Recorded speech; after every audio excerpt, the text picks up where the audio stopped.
Hey there, Nate Lenz here, bringing you another video, and in today's video, we're going to be going over something that became very popular right around the time interest rates really started to climb and home prices did not come down as much as we'd liked, and affordability was a very large issue.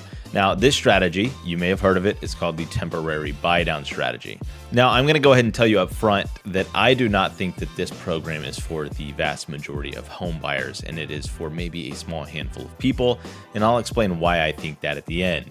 So a temporary buy-down is exactly what it sounds like. You are temporarily reducing that interest rate for a chosen period of time, and you can do as long as 3 years or as short as 1 year. And those come in the forms of a 3-2-1 buy-down, a 2-1 buy-down, and a 1-0 buy-down. Now, this is most commonly advertised as being paid by the seller of a home, so they're offering you a credit to receive this program at closing.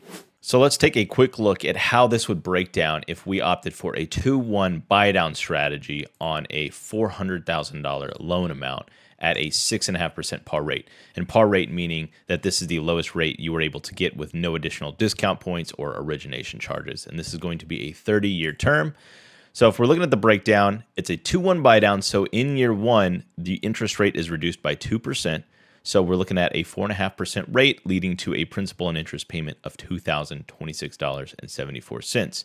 Now in year two, it is 1% lower. So we're now at 5.5%, and the principal and interest payment is going to be $2,271.16. And in year three, we're finally back at that note rate of 6.5%. And the payment is going to be $2,528.27 for the remainder of that loan until you pay it off, refinance, or sell your house. Now, this has obviously done a lot for you. In year one, you've saved $501.53 per month. And in year two, you've saved $257.11 per month for a cumulative savings of $9,103.68. Now we get to the part of me explaining why I'm not the biggest fan of this strategy. So you have to get a seller credit to cover the cost of this program. Now, what's the cost of this program?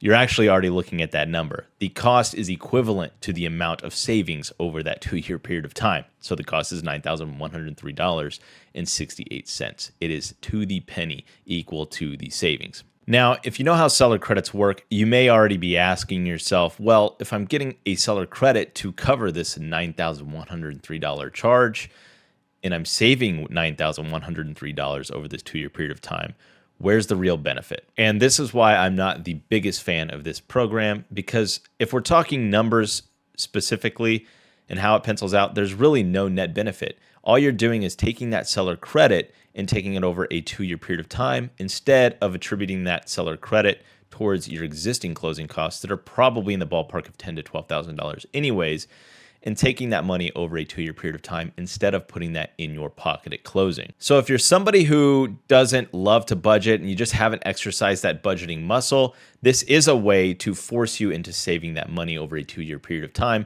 But if you're somebody who already can save and doesn't like the idea of just receiving money over 2 years, you can just take that seller credit and apply it towards the closing costs that you're already going to have and save that money at closing instead of taking it over a period of time. And you can put it aside in an account for any repairs that you might need on the home, or put it in some kind of interest-bearing account to at least yield a return over that 2-year period. So if you're trying to decide between a temporary buy-down, a permanent rate buy-down, or no buy-down at all, I hope this gives you a little bit more insight and understanding into what a temporary buy-down actually is and helps you feel more confident in making a decision. And if you like this video, please like and subscribe, or if you have any questions or comments, please leave those below as well, and I will see you in the next video.